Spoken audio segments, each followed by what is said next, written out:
एक आदमी जंगल में जंगली सब्जियां खोद रहा था। तभी अचानक किसी चीज ने उसके हाथ पर काट लिया। दर्द ऐसा था जैसे किसी ने आग लगा दी हो। उसने नीचे देखा तो पता चला कि वह एक जहरीला सांप था। इस सांप का जहर बहुत खतरनाक होता है। ये मांसपेशियों को सड़ा देता है, नसों को खराब कर देता है और धीरे धीरे इंसान की जान ले लेता है। वह घबरा गया और जल्दी से फोन निकालकर मदद बुलाना चाहता था, लेकिन डर के मारे फोन उसके हाथ से गिर गया और पत्थरों के बीच जा गिरा। फिर उसने चाकू निकाला और अपना हाथ काट कर उस जगह को खोल दिया ताकि जहर बाहर निकल सके। लेकिन कुछ देर बाद उसे महसूस हुआ कि उसका आधा शरीर सुन्न हो गया है। वह लड़खड़ाता हुआ अपने घर पहुंचा, कार की चाबी लेने के लिए ताकि अस्पताल जा सके। लेकिन जैसे ही वह घर पहुंचा वह बिस्तर पर गिर गया और बेहोश हो गया। अगले दिन फिर से उसे होश नहीं आया। जब आदमी की नींद खुली तो उसने देखा कि उसका हाथ सूजकर एक बड़ी गांठ बन चुका था। थोड़ी देर बाद वह फिर से कोमा में चला गया और 2 दिन तक सोता रहा। जब उसे दोबारा होश आया तो गांठ गायब थी और वह थोड़ा बेहतर महसूस कर रहा था। उसे शक हुआ कि कहीं जहर अभी भी शरीर में तो नहीं है, तो वह अस्पताल जाने निकल पड़ा। लेकिन जैसे ही वह शहर पहुंचा उसने देखा कि शहर पूरी तरह सूना पड़ा है। सड़कों पर कोई नहीं था, गाड़ियां एक दूसरे से टकराई पड़ी थी। तभी उसने एक शॉपिंग मॉल के पास एक आदमी को जमीन पर पड़े देखा। जब पास जाकर देखा तो वह मर चुका था। थोड़ी दूर चलने पर उसने एक बोर्ड देखा जिस पर लिखा था, वैश्विक महामारी, शहर बंद है, सभी लोग अपने घरों में रहें। तब जाकर उसे समझ आया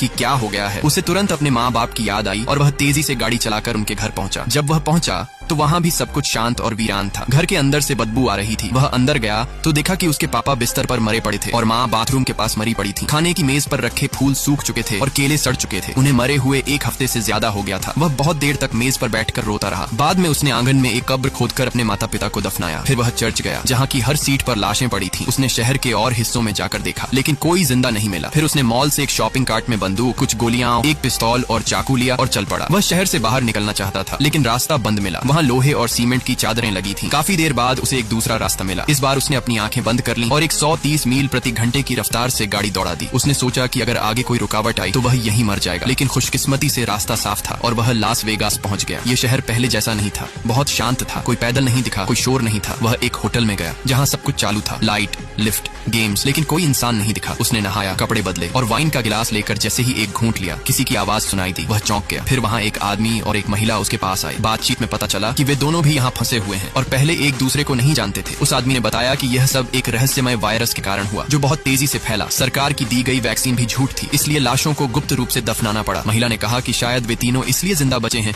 क्योंकि उनके शरीर में कुछ विशेष प्रतिरोधक क्षमता है। वे पहली मुलाकात में ही सुबह तक बातें करते रहे। महिला ने कहा कि होटल में जनरेटर, खाना और बाकी जरूरी चीजें 40 दिनों तक चल सकती हैं। लेकिन उस आदमी को यह सब बेकार लगने लगा। उसने अपने पेट से एक छुपी हुई पिस्तौल निकाली और कहा कि जब होटल का सामान खत्म हो जाएगा तब आगे जीने का कोई मतलब नहीं रहेगा। उसने कहा, जब आप अपनी सबसे प्यारी चीजें खो चुके हों तो आगे क्या करेंगे? और वह इस सवाल का कोई जवाब नहीं दे सका।